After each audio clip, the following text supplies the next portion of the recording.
Hello and welcome to Stupid Ancient History with Midgley and Taylor and our expert, non-expert and special guest James the Science Toolboy. Hello.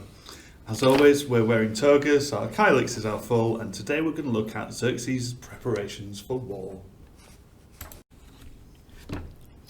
Previously on Stupid Ancient History, we looked at the death of Darius.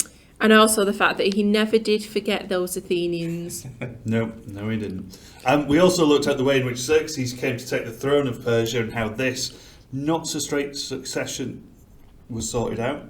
Even though it was supposedly sorted out by Spartan exile, we all know that it was a tosser who actually called the shots, don't we? Was anyone ever in doubt? No. I mean, the tosser's in charge. As both men, you shouldn't have been in any doubt that actually it was a woman that was there controlling everything and holding the reins of power. No, it shouldn't have been a shock. The other thing to mention is, how old is she by now?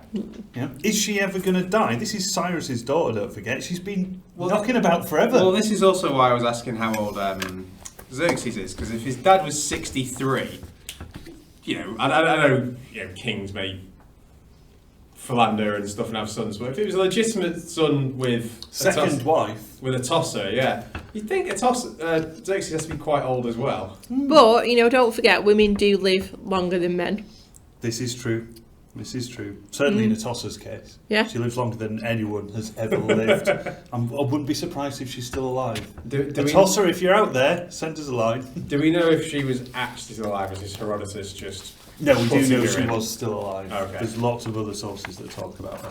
And then we ended last time with Xerxes crushing a rebellion in Egypt. Pretty standard business for a Persian king coming to the throne, it seems. So does Xerxes actually remember the Athenians? Without a doubt. I mean, there would be an exception from Darius, whoever took his throne, the expectation that whoever takes the throne is going to sort out Athens. Even though he wasn't that fussed to begin with. Well, yeah, but, you've got to commit to your father's dying will. And also, don't forget, it was a tosser who originally goaded Darius to attack the Greeks whilst they were in bed. Obviously, that's what you talk about, isn't it? Before the Scythian expedition. Did she not, after the Scythian thing didn't go very well, do you think, maybe I should rethink this idea of setting him loose on the Greeks? I think maybe she should have gone, told you so, should have gone and attacked the Greeks, stop messing with the Scythians. But Xerxes, it seems, is less committed to the expedition than his dad, but since Darius has already started preparing, it is the obvious thing to do. And also, as a new king, there would have been this kind of pressure on him to expand the empire and conquer somewhere new. Like Greece. Yeah. Yeah, like Greece. Like we said, there's nowhere else for him to really go, is there? No, deserts are a bit difficult to attack at this time. Now, even as his, or we should say Darius's at least, preparations are underway, Xerxes calls his court together for a grand announcement. So this is what Herodotus says. That then is the object of this meeting, that I may disclose to you what it is that I intend to do. I will bridge the Hellespont and march an army through Europe into Greece and punish the Athenians for the outrage they committed upon my father and upon us. So he's sick of boats, he's now just going to walk to Greece. Yeah, they're going to walk to Greece. I mean, we know Xerxes is clearly influenced by Mardonius in this venture. They're using basically the same route, going that northern route, but he's definitely upping his game compared to Darius. Aren't bridges difficult to build? Doesn't he have boats already? Yeah, the problem he's going to have is that the army by this point has got so big that boats aren't going to cut it. And he's got to do his own thing. He's not just a copy of his dad. His dad had boats. Xerxes wants bridges. Fair enough. So, along with Mardonius, many of the others in Xerxes' court naturally go along with Xerxes' plan. Do we know enough about Xerxes yet to know what would happen if someone disagreed with his plan? We'll give you a guess. Doesn't go very well. No, but we'll find out, because there is actually one voice of dissent in the Persian court, and it's this guy, Artabanus. And Herodotus tells us... So, Artabanus says, taking courage from the fact of his relationship to the king, he was a son of Hystaspes, and therefore Xerxes' uncle, rose to speak. My lord, he said, without a debate in which both sides of a question are expressed, it is not possible to choose the better course. I think that sounds... That sounds very reasonable. All that one can do is to accept. I warned your father, Darius, my own brother, not to attack the Scythians, those wanderers who live in a cityless land. But he would not listen to me. Confident in his power to subdue them, he invaded their country, and before we came home again, many fine soldiers who marched with him were dead. But you, my lord, mean to attack a nation greatly superior to the Scythians, a nation with the highest reputation for both valour on land and at sea.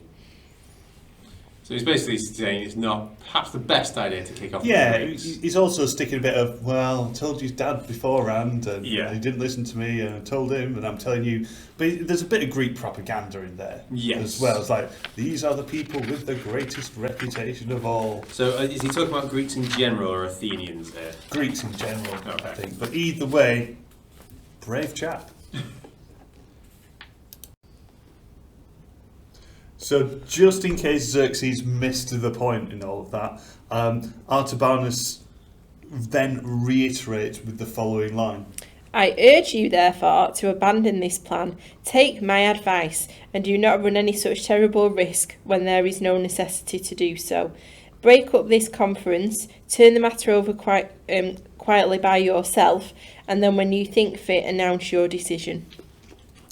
So, yeah. So so is he brave or stupid? I can't quite make my mind up about him.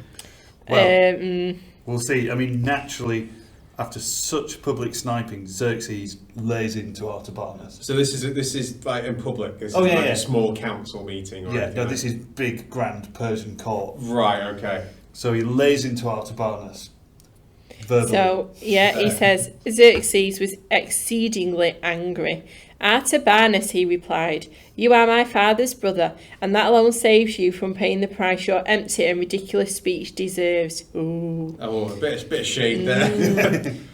But your cowardice and lack of spirit shall not escape disgrace. I forbid you to accompany me on my march to Greece. Now I'd be like, phew, thank God for that. That's not a punishment. It really sounded like he didn't want to go. It gets better. You shall stay at home with the women.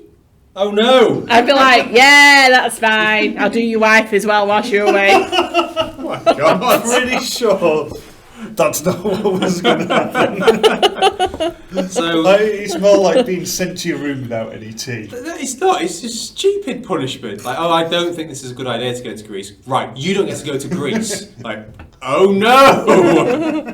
And And I stay here with all the girls. He clearly suggested he's mocking his masculinity. Oh dear. I'm pretty sure this is the first time everyone's interpreted it like that. I'm sure all these high-powered scholars at Cambridge have never gone, oh, staying at home with the women. Sick. well, This is why this is stupid ancient history. see, this is what the classical world has been missing all these years. Me! Oh. So, after all of that, it does seem, however, that this seed of doubt starts to take root with Xerxes, and once he's slept on it, he gets ready to call off the whole expedition. Until he has a dream. Oh, for God's sake! So it seems that he gets visited by a ghost. So it says, "Boo! Persian," the phantom said, "have you changed your mind and decided not to lead an army against Greece?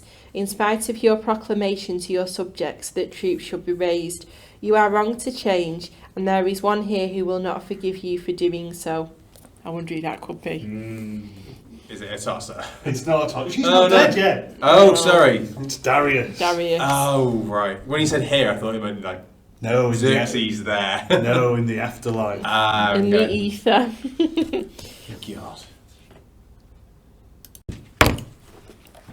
And it's probably a good job that Xerxes did finally decide to go ahead with the invasion, as by this point, I mean, a lot of time and effort had gone into the preparation for this.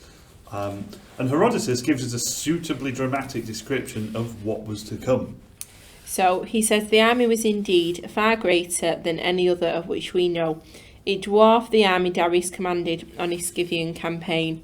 It was incomparably larger than the armies which the stories tell us Agamemnon and Menelaus led to Troy. All these armies together, with others like them, would not have equalled the army of Xerxes. Was there a nation in Asia that he did not take with him against Greece? Save for the great rivers, was there a stream his army drank from that was not drunk dry? Some nations provided ships, others formed infantry units, from some cavalry were requisitioned. So he's getting everyone He's in. getting He's everyone. like, lads, everyone tool up. We're going for the Greeks. Apart from Altabanus, who's got to stay at home. With all the ladies. Oh no, sounds horrific. But I mean, we'll come back to the army later. There's more afoot than just an army. Yeah, so before setting off, Xerxes has some other issues to address. So he basically quickly learns from previous mistakes, and he's not keen to suffer the same fate as Mardonius' previous expedition. The sea monsters. The sea monsters! Well, would the bridge help with that? Different sea monsters. Oh. So Herodotus gives us an idea about what's been in the works before Xerxes gives his speech. So the preparation isn't just the army, there's all kinds going on. And he says, in view of the previous disaster to the fleet off Mount Athos, preparations have been going on in that area for the past 3 years. Oh, sorry, there's another bit in there. So he says where they were put to the work of cutting a canal under the lash. That sounds a bit strange. Yeah. Isthmus with a neck about 1.5 miles wide, all of which is level ground or low hillocks across from the sea by Acanthus to the sea facing Tyrone. On this isthmus, where Athos peters out, stands the Greek town of Seine, and south of it on Athos itself, are Dium, Olophyxus, Acrothune, Thysus, and Cleonae, the inhabitants of which Xerxes now proposed to turn into islanders. Okay. So in a nutshell, Xerxes decides he's going to cut a canal through the Athos Peninsula at the foot of a mountain. Why do they have such an obsession with water? And just essentially fighting water. Water has not gone well for them in the past. I mean, it's quite a clever move, as the sea around this peninsula, as we know from Mardonius' expedition, it's quite rough, and this is where the sea monsters live. So he's going to cut a canal through this body of land to make sure they don't come a cropper.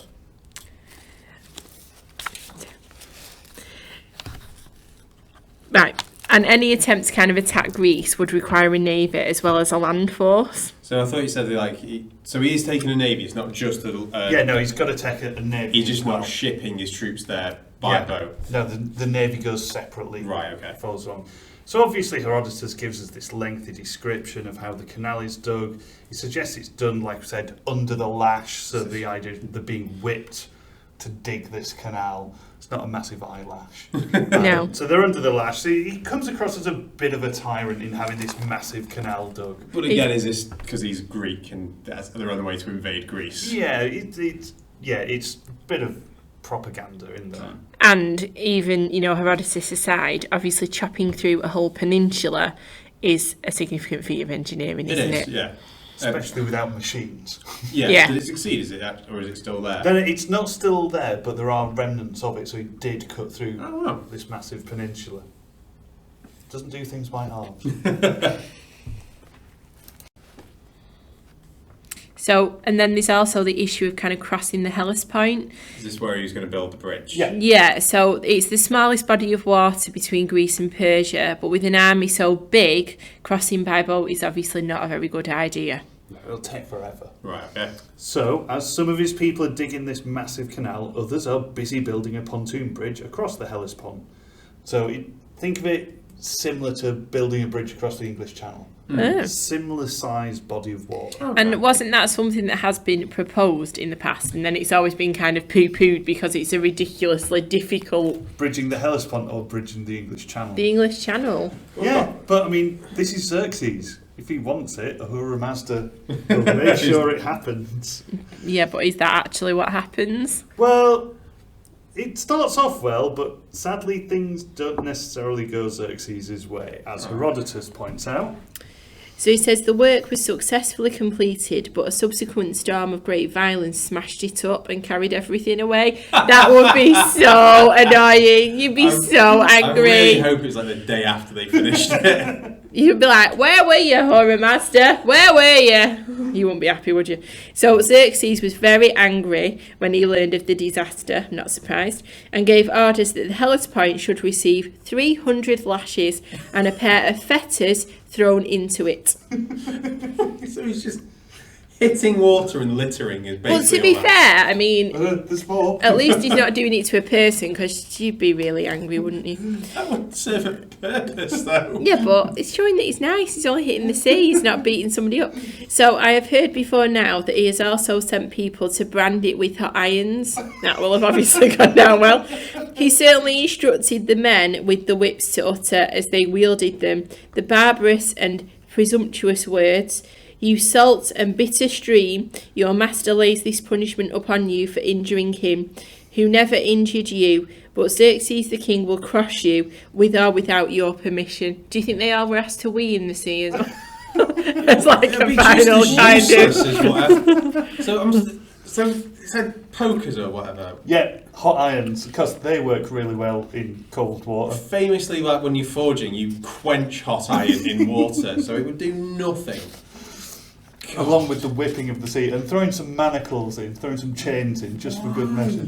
Well, this is what happens with Xerxes. This is where Xerxes goes full on sex rex. Sex rex. Well, if you spell Xerxes backwards, you get sex rex. Okay. So on one hand, you've got Xerxes, the organiser, the planner, and then when things don't go his way, full on sex rex, complete toddler meltdown. No, Eating the sea. not wife beater, sea beater.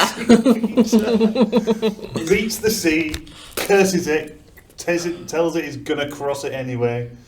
It's like John Okay. Cleese with his car, isn't it, in False I know that the children won't They understand won't. what that is, but Well, I mean, it's that idea. it's that classic thing of like your mum, if you fell over and hit your head on the pavement, she'd like hit the pavement. Like, how Yeah. dare you? Naughty pavement! Yeah, my mum never did that. She just told me to stop being daft. But God, So what do you do if the sea destroys your bridge? well, build another one. You don't try and beat the sea into submission. I was going to say take a jumping. Oh, I think we'll end this bit there. Moving swiftly on. So that's not all. Okay. So just as before, whilst all this construction is going on, What happens? Go on. just as his father had done before, Xerxes sent messengers to Greece demanding submission. Is this the whole earth and water thing again? Pretty much, but with one obvious difference. This will not get booted down the well this time. Well, So Herodotus says, in Sardis, Xerxes' first act was to send representatives to every place in Greece except Athens and Sparta, with the demand for earth and water, and a further order to prepare entertainment for him against his coming.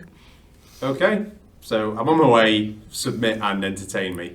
yeah, unless you're Athens and Sparta. He just they don't get a shot. They don't get the choice. They get the They option. they booted someone down a well. He's learned from that. It's not happening again. Right. Okay. So yeah, clearly Xerxes' intentions, they're not up for discussion. The Greeks know full well what he's up to, what he's coming to do, and who doesn't get a choice in saying yes or no. So this returning threat actually is the reason that the Greeks do something really quite sensible and actually quite unusual for the Greeks. Go on.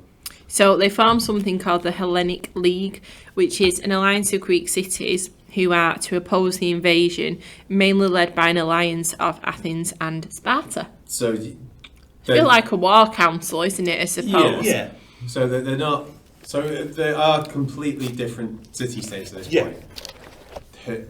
And they're just calling one club together, see Yeah. him off. Yeah, Okay. even though Athens and Sparta don't really get on, they're Yeah. like rivals, but it takes this massive imposing army to kind of get them to work together temporarily. Yeah.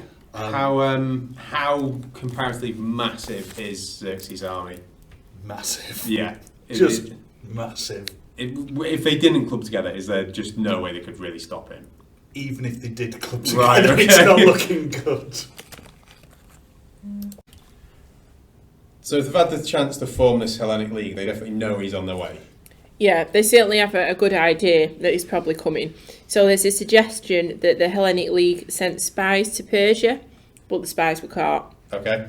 So, in an act of kind of pure propaganda, Xerxes, it seems, showed them his army to scare them. Right, okay.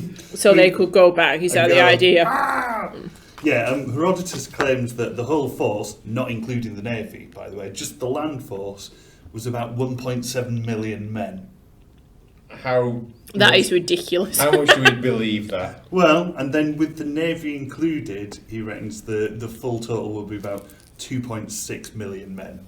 Yeah, that's rubbish. That is rubbish. There is exaggeration, obviously. I mean, how do you even count that many people? Well, yeah. Is this the spies must have been there for a very long time counting. Is this similar to the Battle Marathon thing? We're like, they had 13. They had 13 billion people. Yeah, and we had 8 and we won anyway. Yeah, it's an exaggeration. But, I mean, one number that is we think might be quite reliable is Herodotus says there's 1,200 warships.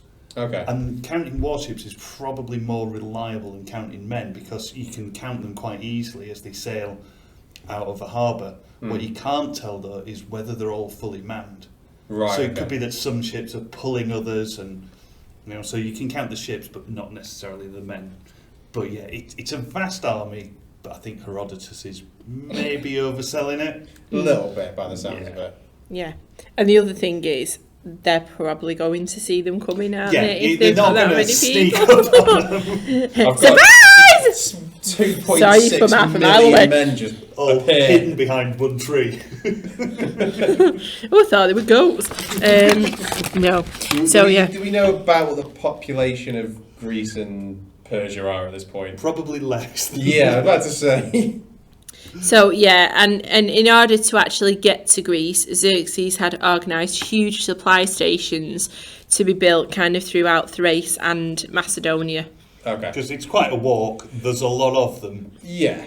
They're going to need to stop for a break at some point. This sounds like the first battle that we've had where there's actually planning going into it on kind of both sides. Yes. Yeah, and no one's being with the Scythians being caught short, having no supply line. He's thinking this through. And also making sure that sea does what it's told. Yeah. So Xerxes is doing his job very well. Sex Rex, not so much. If you could keep Sex Rex in the box. Has he got bipolar? Well. Is this what it is? Well, it could be. Or just a really bad temper. So this is basically Xerxes' army of all Asia, quite literally by the sounds of it. Well, yeah, it sounds like he's brought everyone.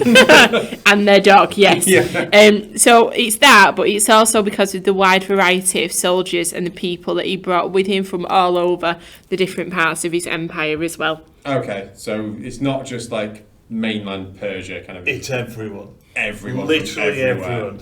And it seems that it's such a spectacle that Herodotus spends over 40 passages describing the army. How does he describe it in that much detail? But it's not quite as tedious as Homer's list of ships, where he just lists people on ships. Okay. It's quite dramatic. It's suitably Greek. The descriptions are quite colourful. Okay. So rather than reading the whole 40 passages... Good. I don't think Mrs. Taylor can make her way through. No. We're going to do some highlights. Okay, cool. So you ready for some cracking descriptions? I mean, considering how much nonsense he usually peppers in through his writing, so I'm looking forward to this. First, the Persians themselves. The dress of these troops consisted of the tiara, not the sparkly kind.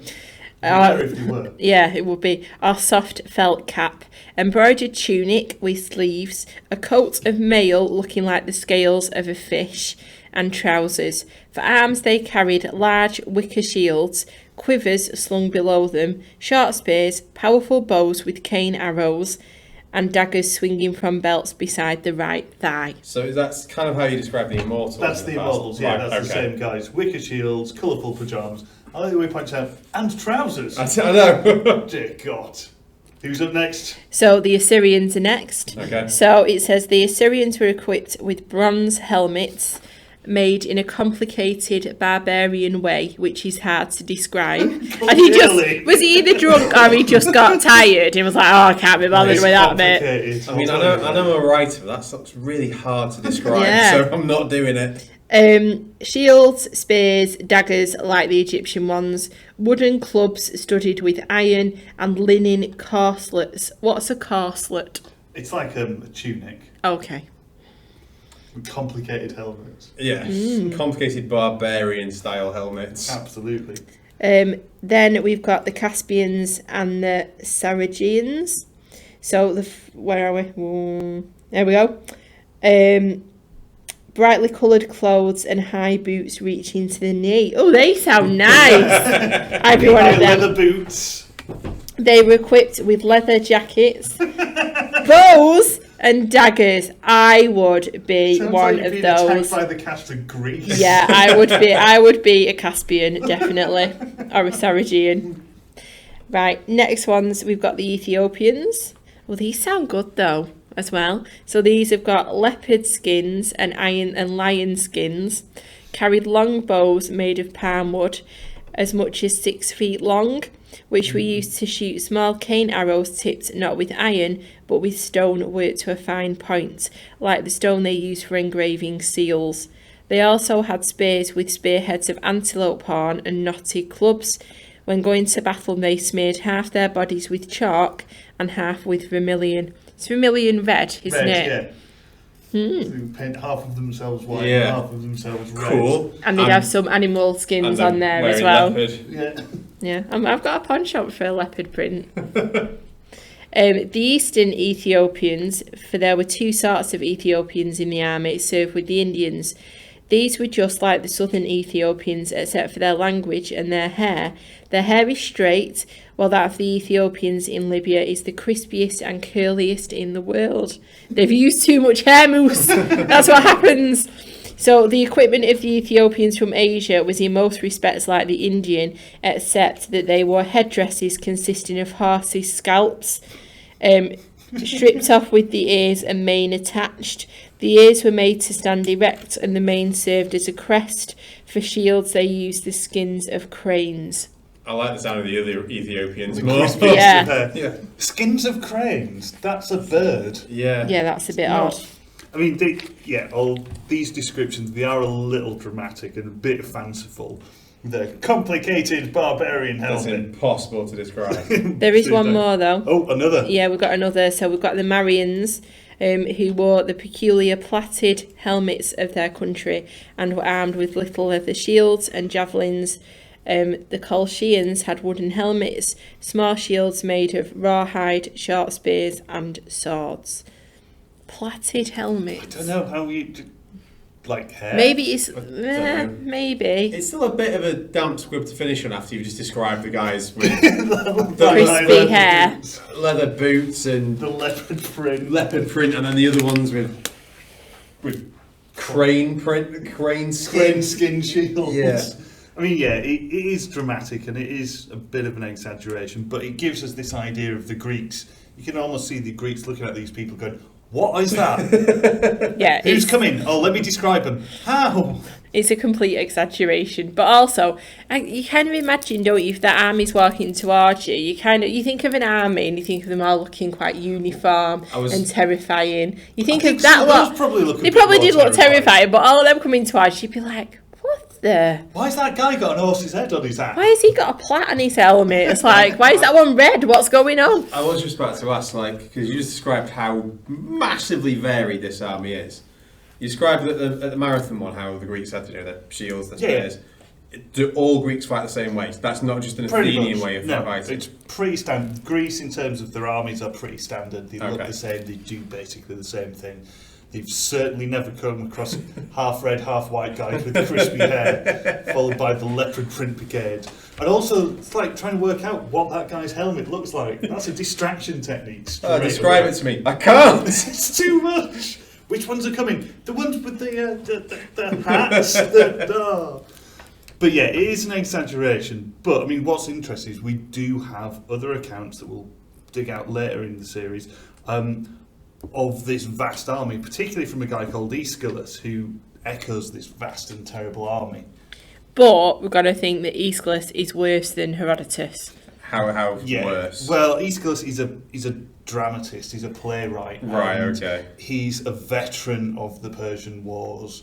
So when he describes the Persians, there's no attempt really to be balanced or fair. It's very much kind of like, we won. Right. Okay. Approach. But yeah, so with the two sources, we've got to go with Herodotus. Okay. And there aren't really any good Persian sources about this either. Either way, kind of numbers, the fact that they were ridiculously big, and leather jackets aside. I mean, I thought that the leather biker jacket was from like the 50s, but clearly I was out of date by a few thousand years. Yeah. So the army that Xerxes has organised is clearly the greatest that's ever been seen. And it's heading to Greece. Yeah. So, having gathered his army of all Asia, built a canal and 2 bridges across the Hellespont, And also punished the sea, let's not forget. and punished the sea. Yep. He's now ready to set off, but just before they get to Greece, there is an eclipse, which obviously his men see as a bad omen. Dun dun dun. Why do they see an eclipse as a bad omen? Because it's a weird thing that happens in the sky. And they don't like understand it, do they? They can't explain it, I suppose. So one such man is a Lydian guy called Pythias, and he speaks out about this to Xerxes, and he asks, I'm going to tell you what I think, but he says, please, he asks that he and his 5 sons be excused from the expedition. I mean, it worked out well for Artabanus. It did. Xerxes reassures him that he will not be harmed, However, but he also says Xerxes at once gave orders that the men to whom such duties fell should find Pythias' eldest son and cut him in half, put the 2 halves, one on each side of the road, for the army to march out between them. The order was performed. And now between the halves of the young man's body, the advance of the army began. Lovely stuff. Right. Okay. stuck to his word though. Didn't harm Pythias. Well, no, he didn't. Chopped his son in half and used him as street decoration. Do we know if he... It doesn't matter at all, but when he said cut in half, is it like across the belly and like legs and torso? Or like straight down the middle? I think it will be across the torso. Oh, that's the less... So you've got the head looking at you with the arms like this, and then you can just have the legs just sat up in the middle. Yeah. Torso on the left, legs on the right, straight through, and off we go to Greece. So, right, okay. So as we've already alluded to, when we're looking at Xerxes' preparations for war, we've got these two sides to his character. You've got Xerxes the king versus Xerxes. I mean, if you look at the two sides, they're quite clearly divisible. So Xerxes as a king, he's clearly a skilled organiser. Yeah. He's got the biggest army He's ever. got the biggest army ever. He's organised the feeding, the preparation, like we said. He's not just got into it going, I don't know, just go over there and find someone. Because Cambyses ran out of food and started eating everything. He's learned from previous mistakes. So he's a skilled organiser, and moving that many people is difficult. He's very, very skilled. Yeah, he's either kind of fallen foul of the sources, hasn't it, in that he's just being shown to be either too great, or it's kind of the other way around and he's being shown to be really bad. Or what we would more likely go with is that he's probably somewhere in between. Yeah. And, it's quite good that Herodotus painted both sides rather than just painting him as a madman. Frothing at the mouth. And he is a great king, but he's also got this kind of other side to him. He's a king as with well. great resources, definitely. Yeah. The skilled organisation, these building projects, digging a canal through a mountain takes some doing. Building 2 bridges. Flogging the sea. That's the other side. And listening to advice. So that he listens to Mardonius' advice. He listens to Artabanus' advice. Well, until he doesn't like what you say. Well, yeah, until he doesn't like what I said. So on one hand, he's very, very organised, very calm, very level-headed. But on the other side, when things don't go his way, that's when Sex Rex comes out. That's But- when the sea gets punished, when sons get chopped in half. But also, you've got to remember, haven't you? It's not just with him, but especially with a lot of the kind of the sources looking at people from kind of ancient Rome, looking at certain emperors. They paint this picture of them doing these really weird and very kind of rash, quite extreme things as a response to something that's happening. And it could be that they did do those kind of things, and it could be that they literally had some kind of mental disorder, and we just don't, they didn't understand what it was. So if they just put it down without explaining it, then you kind of do think, Yeah, it could be Or it that could be that Xerxes he- was bipolar. yeah, he's got bipolar or something like that, or it's like a bit of schizophrenia or something. Or again, if you are meant to be this god king, if things aren't going your way and someone's annoying you, at some point you're gonna have to do something to make people fear you. And the more twisted thing you can do to them, the more people will fear you. You want a story that travels. You want people to hear about it and go, oh, don't cross Xerxes. Do you remember what happened to Pythias' son? Chopped in half he was. Was he never tempted to carve this into a giant rock as well to remind everyone? Again, it's like the building projects. If things had gone differently for him, he probably would have done. But yeah, Darius did a similar thing, like skinning someone and turning them into a chair. Yeah. Forgot about Yeah. that. The stories that travel are the ones that you want people to either take heed of the most, like do not mess with this guy because. But on the same time, it's quite nice that Herodotus acknowledges he's a very skilled organiser. Hmm. So there we go, the two sides of Xerxes. So there we go, a quick look at Xerxes' preparation for war and his massive army. Thank you for listening, we hope this has been useful. Leave us a comment below, and until next time, goodbye. Bye. Bye.